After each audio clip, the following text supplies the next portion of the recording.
Video games are constantly fighting the stigma of being dumb media for dumb people, so when respected methods of talking about society or psychology via thematically meaningful characters and extremely nuanced stories, as in novels, make their way into RPGs and shit, fans sometimes act like those are the only deep games. This, of course, suggests that games are only meaningful or respectable if they're novels light, which, that is a genre, and that's great, but there is a whole coral reef of narratively simple or even wordless games that stick deep into the back of your brain with the profound experience they can provide. They do this within the limitation of being beat-boop action games or even side-scrollers, God forbid, and they still thrive. Unsurprisingly, Tales of Kenzera ZAU is the new crown jewel for this whole wave, and oh my god, I'm so glad it's time to talk about this. When this game hit, it hit me really hard. I really recommend you go check out my reaction video, cause those raw emotions came out before the buzz really set in. I didn't know people were just gonna instinctively agree on a huge scale that the Metroidvania is in fact an ideal experience for people processing grief. It's a huge relief to know that Tales of Kenzera ZAU has so many people championing it, and I can just settle into my grotto to cherish it as another sparkly Metroidvania I love very much and will always align with intensely. As is steadily becoming a meme, I have a larger context that I'd like to place this game in that I've been curious about lately, and there's a whole lot of seemingly mundane stuff that is just so cool to me. It is just so artful and meaningful, even though the game is like 6 hours long. So it's time we dig in. Prepare yourself for a no major spoilers dive into the world of this game that I just bought. So throwing all pretense and all academic blah blah blah out the window, I really like Splatoon, and recently that got me really into WHOAH. They have these worlds that are broken off with pieces from our own. Splatoon injects human culture into a new species in the future, and WHOAH quarantines yokai and the uncanny into a hidden world to develop a sub-society called Gensokyo. Each world has its own sense of what's cool. Inklings and Octolings love turf wars, so they devote entire industries, I think, to the practice, just as humans might, skateboarding or jazz.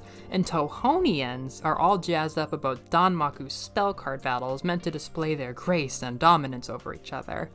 Pulling on real culture and setting up a framework that allows for it to be toyed with, just a little bit. Summer festivals for shooting goop, the overseers of Buddhist, Shinto, and Taoist temples flirting by grazing, it all fuels their universe with something real, while ultimately being just a way to fluff up and enhance your core gameplay mechanic, shoot and ink, dodging bullets. I love this stuff, not just because you can randomly get these really fascinating off-the-cuff commentaries on real-life culture, but because it's so immersive. Do I believe that Kanto is a real place? Not really. Do I think Johto is a real place? Well, I did once go to this golden temple with my friend, but do I think Galar is real? Oh yeah. Why else would these guys own soccer merch of their own favorite gym leaders and stuff? It's expensive. Why would punk rockers be attending sports ball games with official merch and all this stuff? It has to be real, right? Right guys? This has to be real. I can just relate so much more for cheering for an idol or a pro athlete or something than these abstracted Pokemon battles, which makes the whole thing way more epic in Galar than anywhere else. But then, as a pivot, don't confuse me saying that with arguing that the whole cultural side of ZAU is just fluffing up the gameplay. I mean, it's all coming at it very differently.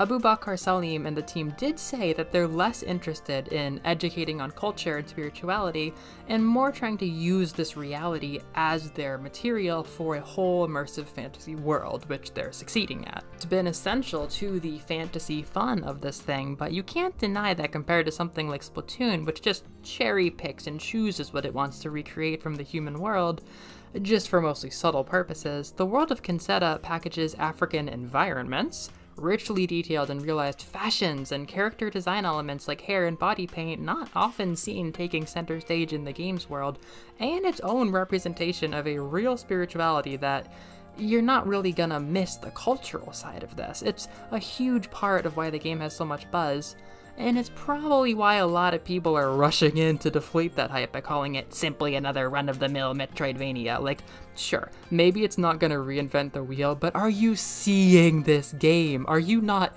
taking this all in while you're playing? The menus, the voice-acted lore story unlockables, the backstory to your lore-relevant unlockables. Oh my god.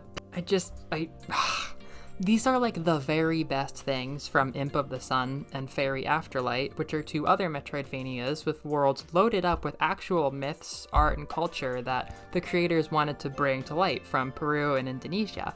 And it just amps it up to like a trillion.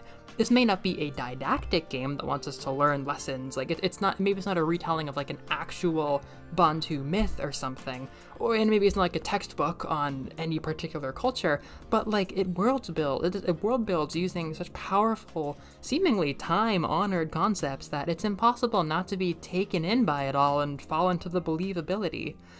I don't know how Kenzera is going to compare with Gensokyo or any of the other real culture, lushly realized fantasy worlds that I've fallen in love with, but I know that I like it, and I want a lot more media about it right now.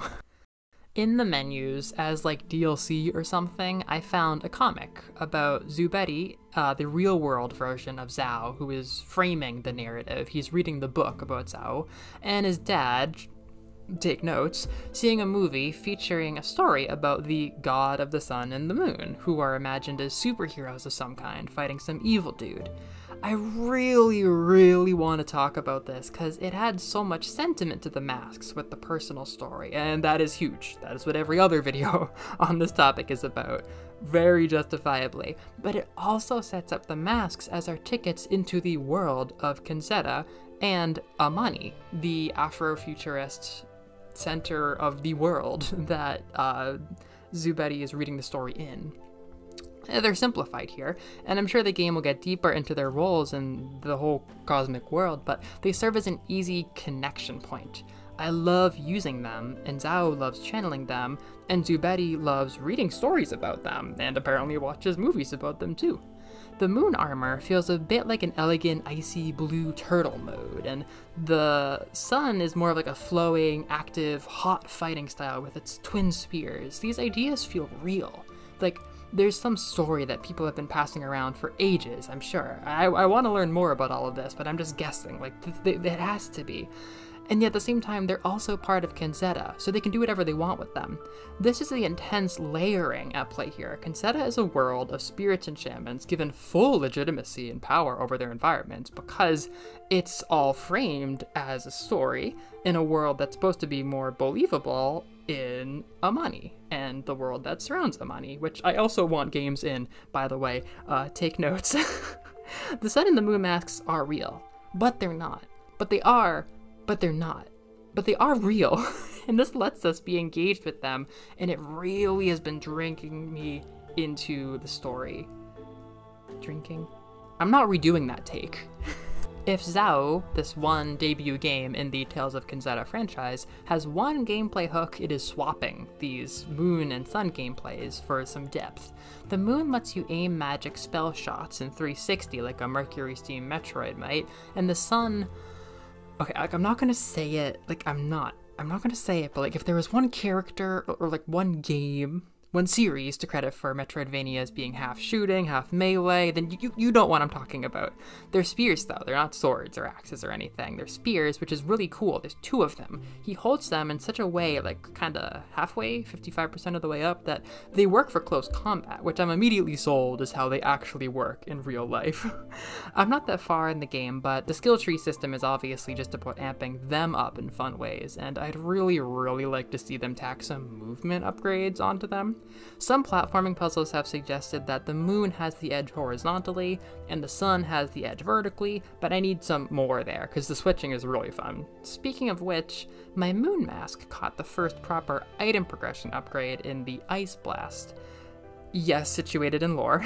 Yes, I believe it comes from a real story, whether or not it is, but it is sitting at this segment that I think is very essential for the final part of this analysis. ZAU is a talky game. it's very chatty. There's a lot more story and dialogue than any other Metroidvania I've seen. It's not an Atlas-certified psychology novel like Shin Megami Tensei or Persona. For whatever reason that company, publisher thing got the stamp, I do not know. But yeah, it has a lot of talking. But it really integrates that into a story that uses all of the genre's elements. And the one story beat I really want to talk about is when ZAU takes quite the tumble down into the rushing waterfall caves. At this low part in his character arc, he kind of loses his cool for the first time. He has this outburst of anger, and the other character is like, "Are you good?" And, you know, I'm not going to say that he has to get the ice upgrade to chill out, but it really helps just humanize him and show that he's a very fleshed out character and he's early on his journey. I think it's great. But there is a big emotional payoff here in using this freeze item that you get at the end of level 2 to freeze the water and climb out on your own. It's like a mini Metroidvania moment, going from helpless, totally the victim of the rapid water, their instant hit kill death needles, and all the waterfalls blocking your way, to being totally in charge. You get this thing, and you can hop over the water and just bam, just blast them. Now the whole thing is frozen, and you can walk over it, just trivializes the spikes, and climb up the waterfalls, and that just feels so good. Looks so good, and it's great. This is his first real tumble as a character. He loses his composure and has to bring himself back out. I mean, for real, take notes on this. It's a really cool upgrade. It's situated in lore. It's given at an emotionally satisfying time to fuel a legit story beat that adds a ton of moon gameplay and will forever on have environmental applications. That is textbook good Metroidvania design. So yeah, I was sold that the team seriously knows their stuff with Metroidvanias, and it's raised the bar for the rest of the game. Also, if you've been bashing this game as an overhyped mediocre ripoff and you didn't catch every single one of those things they did with that ability right there, up to and including the chill out pun, go fuck yourself. Like and subscribe. One last thing before we're out of this cave, I swear, is it's really dark. Like, pitch black. It is the darkest thing I've ever done in a video game.